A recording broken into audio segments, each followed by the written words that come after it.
രാഹുൽ മാങ്കൂട്ടത്തിലിനെതിരെ വീണ്ടും കേസെടുത്ത് ക്രൈംബ്രാഞ്ച്. ബലാത്സംഗ കുറ്റം ഉൾപ്പെടെ ചുമത്തിയാണ് കേസ്. KPCC കൈമാറിയ പരാതിയിലാണ് കേസ് രജിസ്റ്റർ ചെയ്തത്. അന്വേഷണത്തിനായി ക്രൈംബ്രാഞ്ച് SIT രൂപീകരിച്ചു. പരാതിക്കാരിയുടെ മൊഴിയെടുക്കാനും നീക്കം തുടങ്ങി. വിവരങ്ങളുമായി ദിസ്ന സുരേഷ് ചേരുകയാണ്. ദിസ്ന, രാഹുൽ മാങ്കൂട്ടത്തിൽ ഒരിക്കൽ കൂടി വീണ്ടും വലിയ കുരുക്കിലേക്ക് നീങ്ങുകയാണ്. ആ പരാതിക്കാരി KPCC അധ്യക്ഷന് അയച്ച പരാതിയിൽ അതീവ ഗുരുതരമായ ആരോപണങ്ങളാണ് പറയുന്നത്. വേട്ടക്കാരനാണ് രാഹുൽ മാങ്കൂട്ടത്തിൽ എന്നതുൾപ്പെടെ അതീവ ഗുരുതരമായ പ്രശ്നങ്ങൾ അവർ ചൂണ്ടിക്കാട്ടിയിരുന്നു. ഇപ്പോൾ ക്രൈംബ്രാഞ്ച് കേസെടുത്തിരിക്കുകയാണ്. വിവരങ്ങൾ.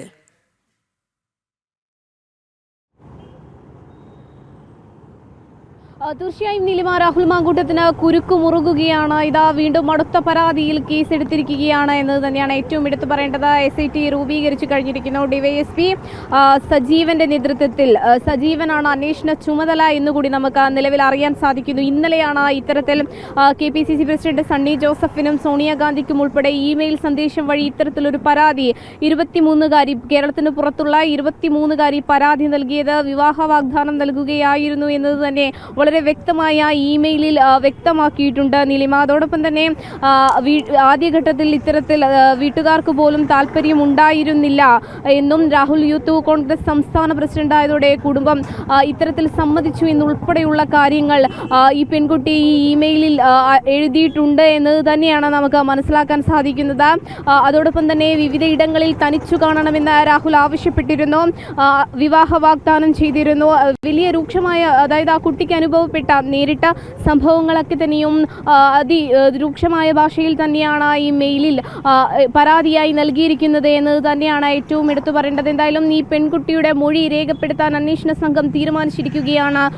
നീലിമ, രണ്ടാമത്തെ കേസ്, ബലാത്സംഗ കേസ്, രണ്ടാമത്തെ കേസ് രാഹുൽ മാങ്കൂട്ടത്തിനെതിരെ ഉണ്ടായിരിക്കുന്നു എന്നത് തന്നെയാണ് ഏറ്റവും എടുത്തു പറയേണ്ടത്. ക്രൈംബ്രാഞ്ച് SIT സംഘത്തെ രൂപീകരിച്ചിരിക്കുന്നു. DYSP സജീവന്റെ നേതൃത്വത്തിലുള്ള സംഘമായിരിക്കും ഈ കേസ് അന്വേഷിക്കുക എന്നത് തന്നെയാണ് നമുക്ക് നിലവിൽ ലഭ്യമായിട്ടുള്ള വിവരം. നീലിമ, ദിസ്ന, മറ്റൊരു കാര്യം കൂടി, ഇതിൽ ഈ പെൺകുട്ടിയെ രാഹുൽ മാങ്കൂട്ടത്തിലിന്റെ അടുത്തേക്ക് കൊണ്ടുപോകുന്നത് ഫെനി നൈനാൻ എന്ന് പറയുന്ന ഈ MLA-യുടെ അതിവിശ്വസ്തനായ സുഹൃത്താണ്. അയാളിപ്പോൾ അടൂർ നഗരസഭയിലെ 8ാം വാർഡ് UDF സ്ഥാനാർത്ഥി കൂടിയാണ്.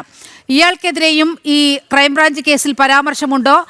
അത്തരം വിവരങ്ങൾ കൂടി നമുക്ക് ലഭ്യമാണോ ഈ അവസ്ഥയിൽ?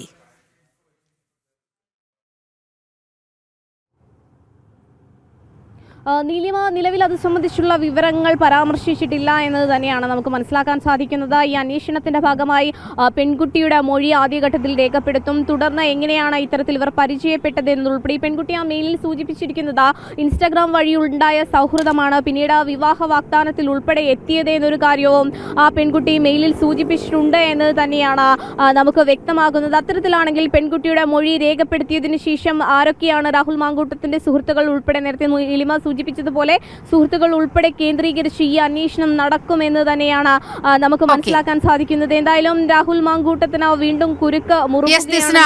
വലിയ കുരുക്കിലേക്ക് രാഹുൽ മാങ്കൂട്ടത്തിൽ എത്തിയിരിക്കുകയാണ്. ദിസ്നയുടെ വാർത്തയുടെ വിവരങ്ങൾ പങ്കുവച്ചത്.